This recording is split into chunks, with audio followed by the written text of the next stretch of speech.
Hello, everyone, and welcome to today's episode of the Chronic Hope podcast, the only podcast dedicated to giving information, tools, and techniques to those who are parenting the addicted child. If you're just joining us for the first time and you've never engaged in our content before, we want to say hello. We want to know you stopped by. Put your name in the comments. And today we've got a great topic that is focused on you, the family member. And we're going to talk about how do I support my family member's recovery. And the best person to talk about this today is my co-host to the side over here, Mr. Kevin Petersen. Kevin, why don't you go ahead and introduce yourself to anybody that might not know you? Hey, thanks, Danny. Good morning. It's good to see you, buddy. My name's Kevin Petersen. I am a licensed marriage and family therapist in the state of Colorado and in the state of Florida.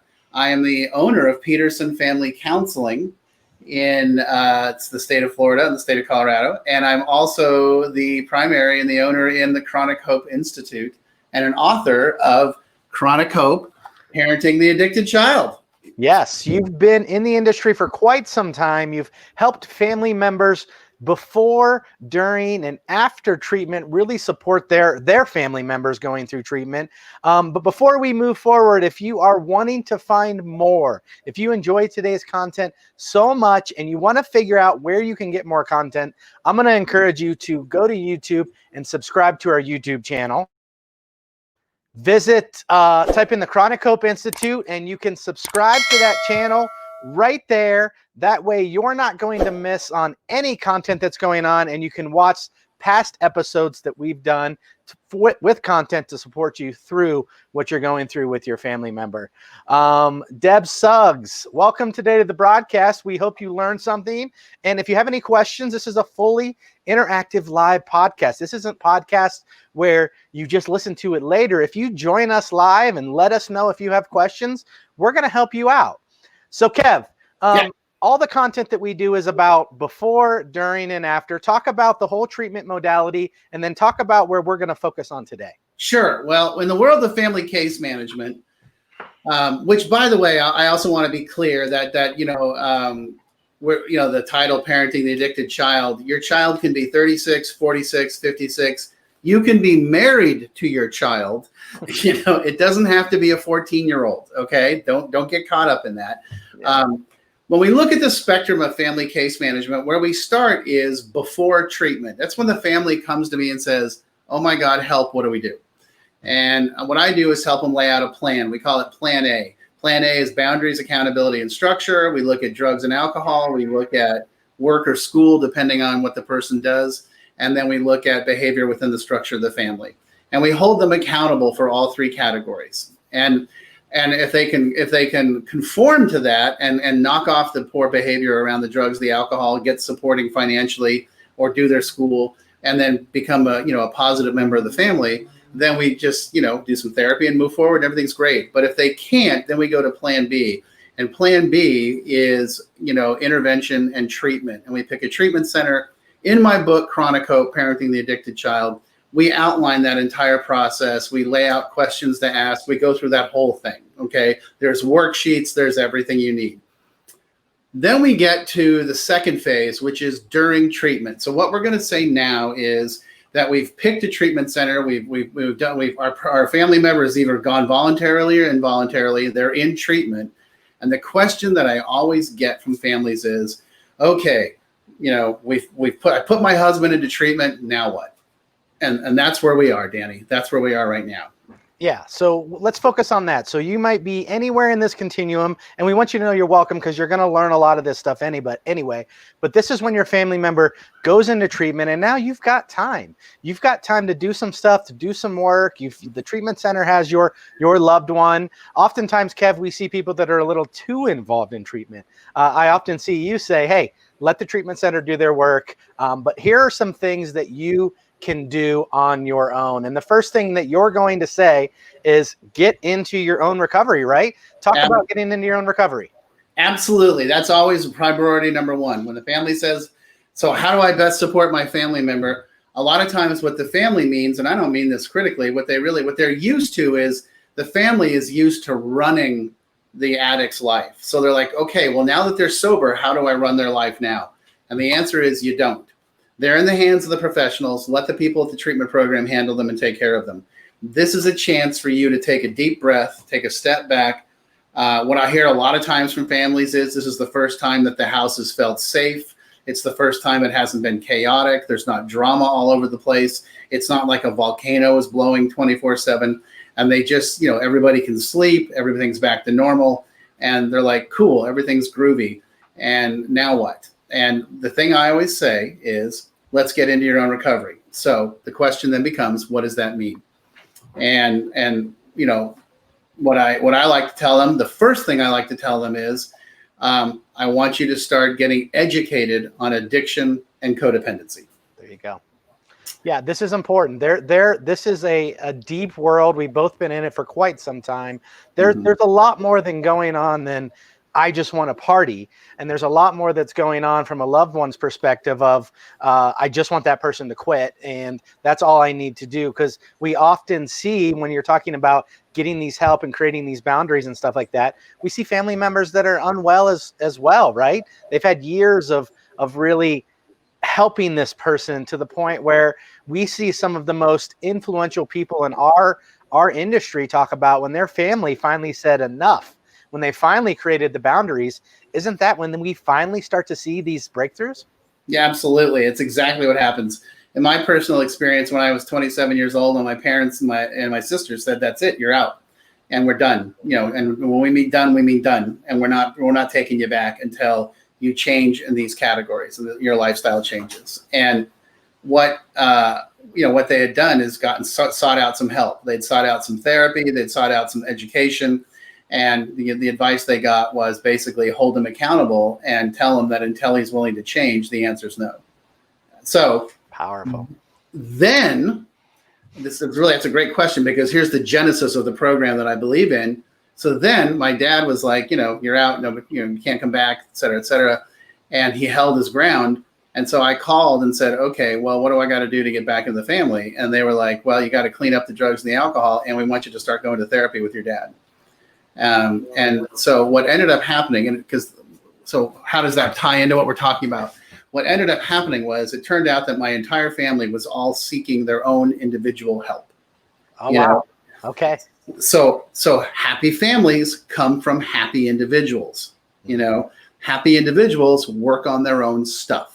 Got it. They don't look at one member of the family and say it's all your fault. Well, they do that actually, but they say it's all your fault, and if we can just fix you, everything will be okay.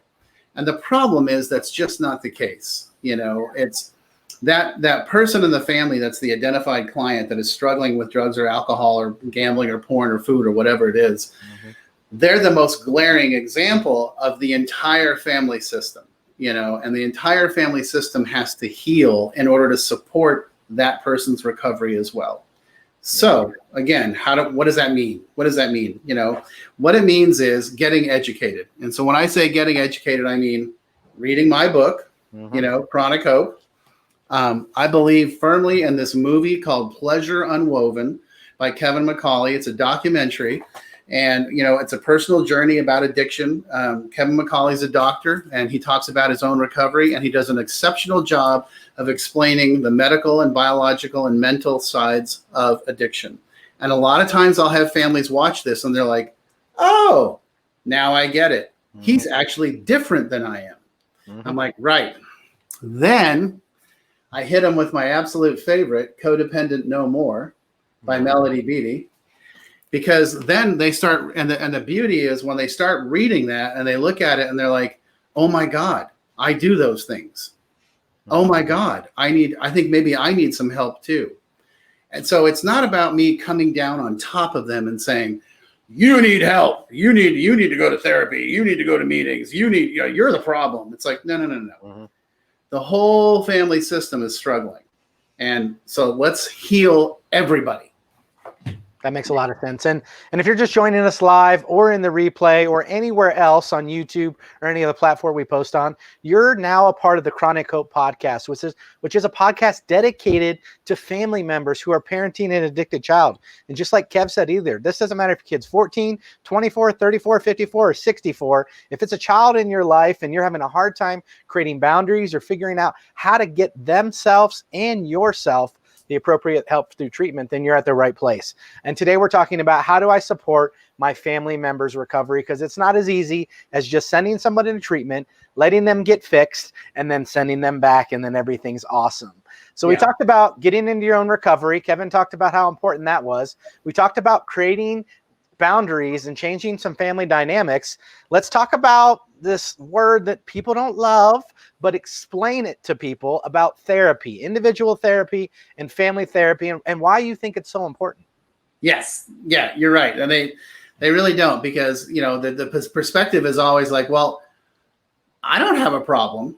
He has the problem. Why do I got to go to therapy? Why do I got to go to a meeting? Why do I got to go to the family meeting? And without outing anyone specifically, talk about some of the traditional problems that families have.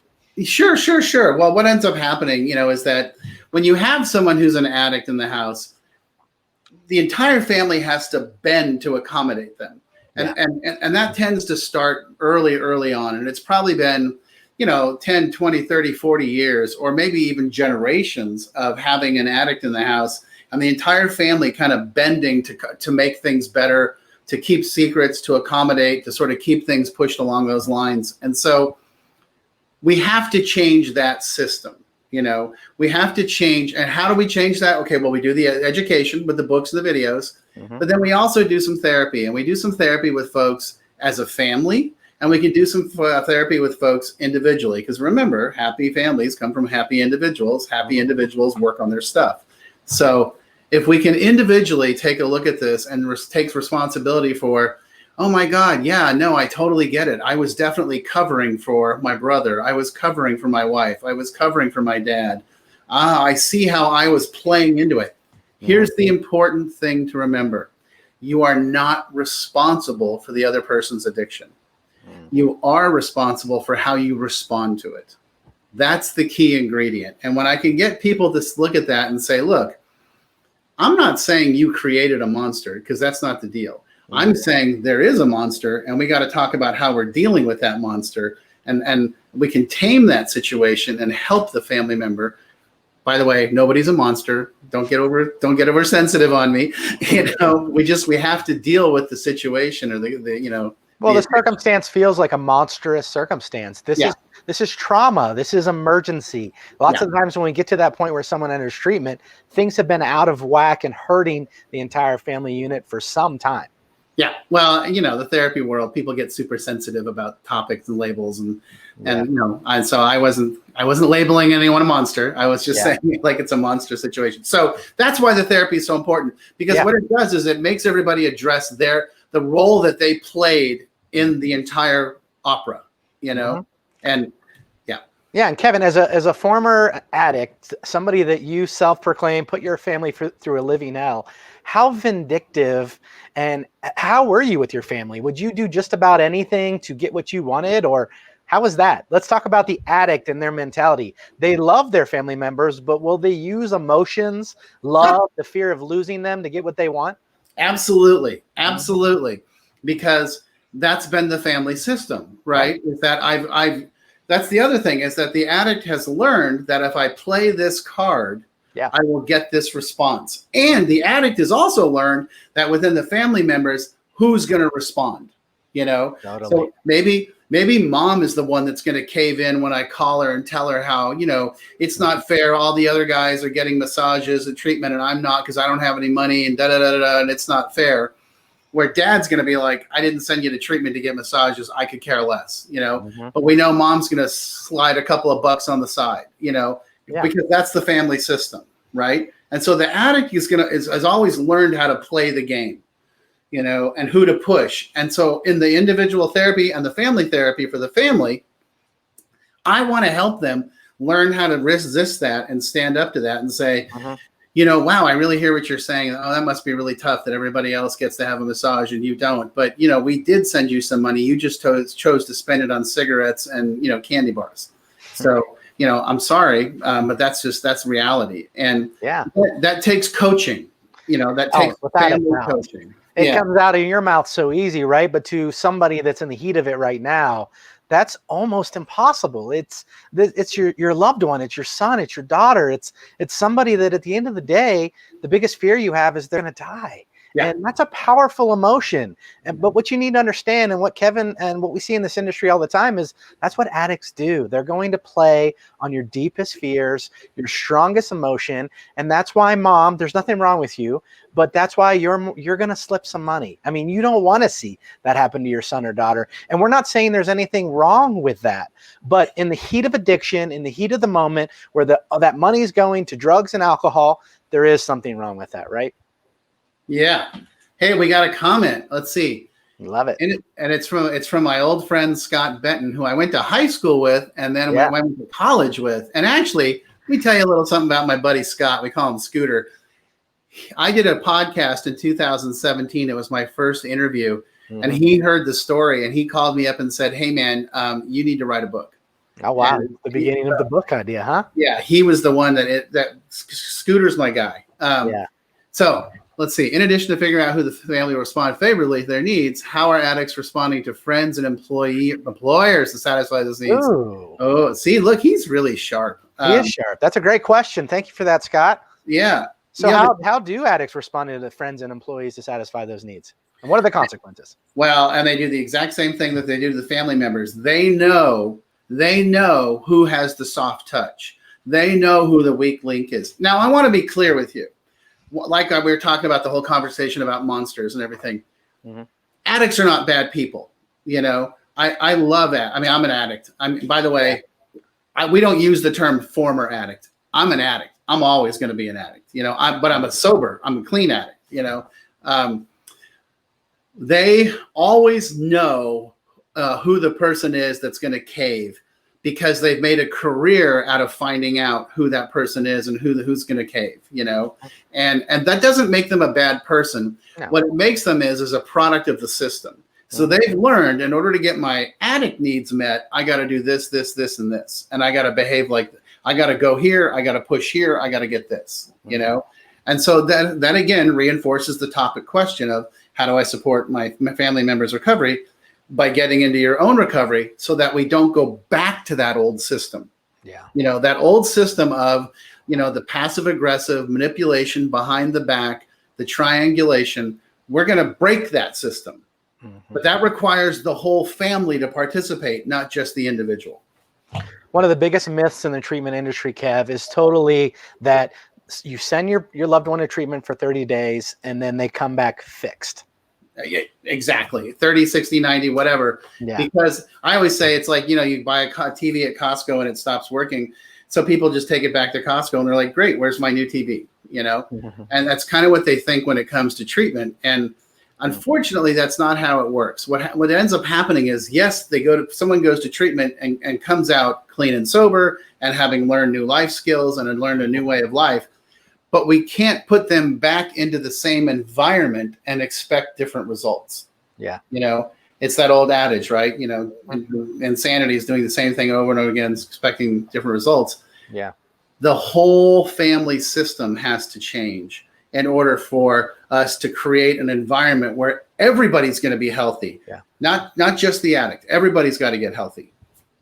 And as an independent treatment consultant, your job is to essentially go out, find vetted programs, vetted treatment centers, because you know how important this family aspect is. So anybody that finds you either before, during, or after treatment, you give them independent advice on where to go, why to go, what programs might be the best fit for their son, daughter, or loved one. And you always recommend programs that have some sort of family dynamic, because one of the third things that we're going to talk about today is you encourage, if your family member is in treatment, people need to attend family weekends and attend family meetings, and talk about why that's so important to supporting your family member in recovery. Absolutely. And thank you. It's a great question. Great lead in. Yeah. It is so critical, because I won't recommend a treatment center that doesn't have an established family program and an established family engagement, and that starts with like a weekly meeting, a weekly phone-in session or Zoom session where all the families, and a lot of time alumni families, and it's led by a therapist, they call in and they just talk about what it's like to be the family member of an addict. What's it like to have somebody in treatment? What's it like to have dad in treatment? What's it like to have mom in treatment? Hey, we're getting close to them coming home. What do we do? How do we work on this? Right. And what you do, it accomplishes a couple of things. The first thing it accomplishes is helping people understand they're not alone. There's people just like me dealing with this exact same situation.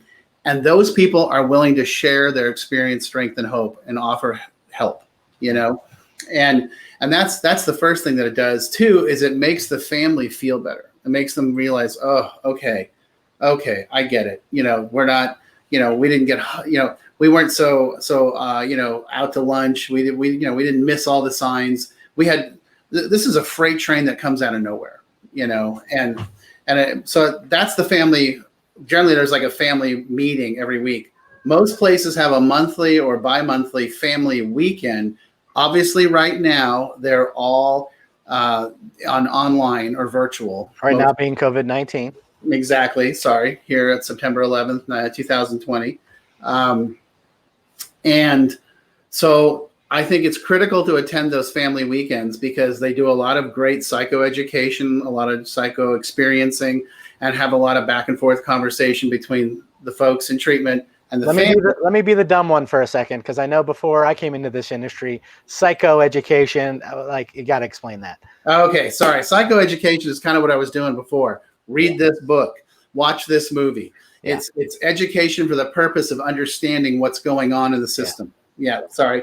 And then, that's psychoeducation. Yeah, and good one. Sometimes the word psycho, if you're from the general population, you're just like psychotherapy. It's, it's good to break it down. It's not as intimidating as it sounds. I understand. That makes perfect sense. Thank you for making me clarify.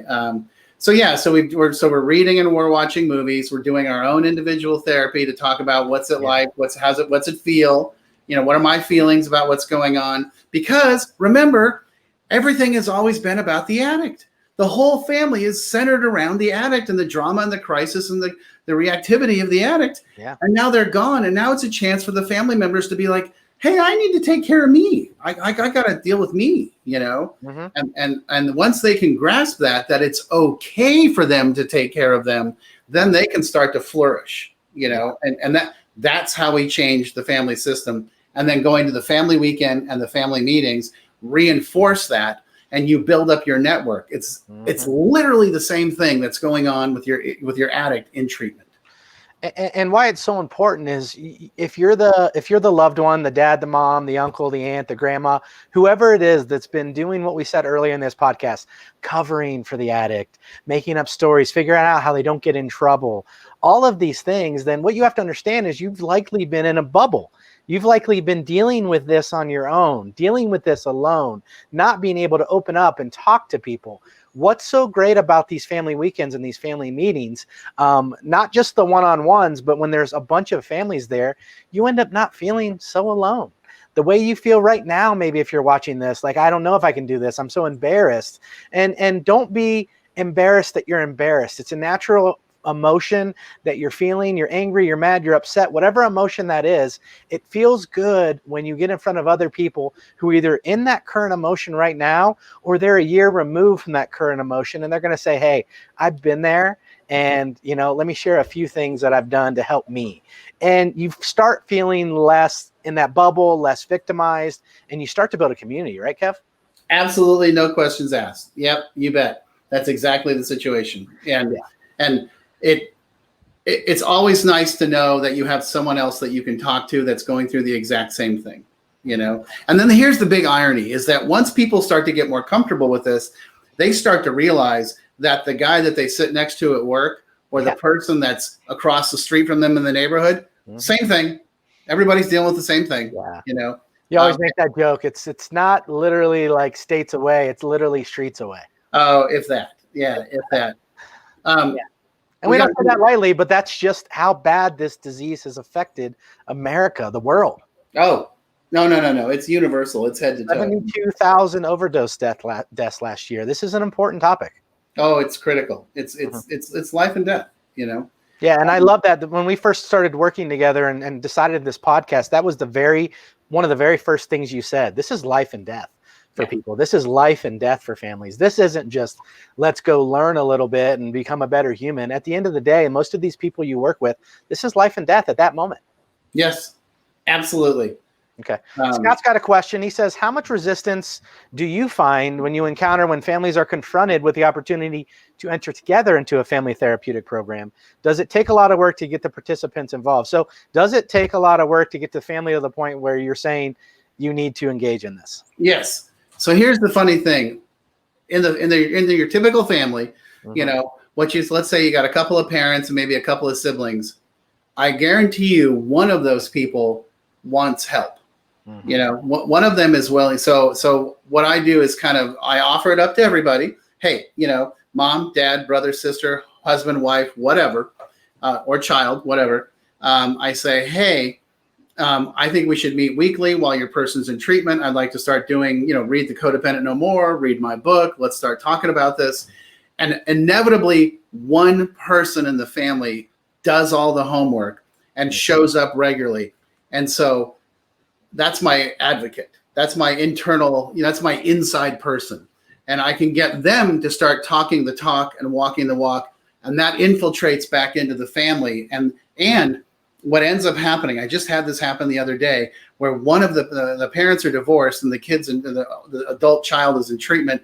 And one of the parents is like, he tries that with me, but I don't respond to it because I've been working with Kevin for 3 months. And the other parent was like, yeah, I think I need to catch up because that stuff's still getting to me, So does everybody just show up and be like, yay, this is going to be great? No, that's not what happens. But generally, if I can do it one person at a time or a couple people at a time, and then everybody comes to the table, and then all of a sudden we create change. Great question. And understanding that this is life or death, and we need to treat it like it's life or death. Yeah. We don't want you to lose your loved one. That's what we don't want. That's why we exist. That's why we're going live. That's why you're going to hear this podcast later. This content is here to not make you feel so alone, to make you get to the point where you're educated enough when you do finally reach out to somebody like Kevin who can help you find the right treatment center and help you along the process so that you don't feel like you're going at it alone. When that time comes, you'll be ready. So today was a great episode. Today kind of wrapped up supporting my family member during recovery. We hope you enjoy the content. One thing I like to share is we did a great episode number 5, with Jordan Hamilton and Josh Miller of the Choice House. And that was basically a podcast where the three of you talked about the days when you were deep in your addiction and what you did to just manipulate your families and just, the things we kind of give a behind the scenes view of what that addict's thinking. I don't not love you, Mom, but I'm going to say this to get what I need out of you. And you guys all admitted you'd do whatever it took. You'd say whatever you had to say at the end of the day to get what you needed. Absolutely. That is a great podcast. And those guys are awesome. And I think all our podcasts are awesome, to be honest with you. I've been getting a lot of great response from the one with Holly last time. Oh, I love it. Yeah. That was the benefits of women-specific treatment. So we do our best to come up with content that's valuable for you. If you have content ideas or questions, we're going to be going through a list of 10 questions over the next probably 10 months of people that questions that get asked all the time from family members. But if you have an individual question, we'd love to engage with you after the fact. Whether you're watching this in your live or you're actually catching this in the replay, we monitor comments. If you put something in the comments, we're going to reply to you. Likely Kevin is going to reply to you with some help and some needed advice. And as always, you can visit us over at YouTube and find all of our content at the Chronichope Institute. This is a channel that's dedicated to helping families through chronic hope, loving their loved ones to death. And this is where all of our podcasts are located so that you can go back and view something that could be valuable to you, or you're in a position where you want to learn. Well, there's content here that is about you, the person parenting the addicted child. Yep. So Kevin, any last final thoughts today? I just think it's really important for families to understand, they're not responsible for their addict's addiction. they are responsible for how they respond to it. And they're also responsible for helping to heal the entire family. And I want to make that really clear. A lot of times families come into this and they're like, I'm not the one with the problem. I'm like, you're right. The addiction is being handled elsewhere. But it turns out that the addiction has created a family system, and we got to change the family system. I love it. So subscribe to our YouTube channel, like the page for more upcoming podcasts. Kev, thanks for the information today. We really appreciate you sharing all of this information. If you're feeling so inclined that you want to dive right into what's going on and the work that needs to be done, look down there in the bottom corner under Kev. That's the book on parenting the addicted child, Chronichope. It's available on Amazon. You can search it and you can get started on your recovery today. So thanks for your time today again, Kevin, and we'll see you in a month. Yes, sir. Thank you very much, Danny. Have a great day, buddy. All right, bye-bye, everybody.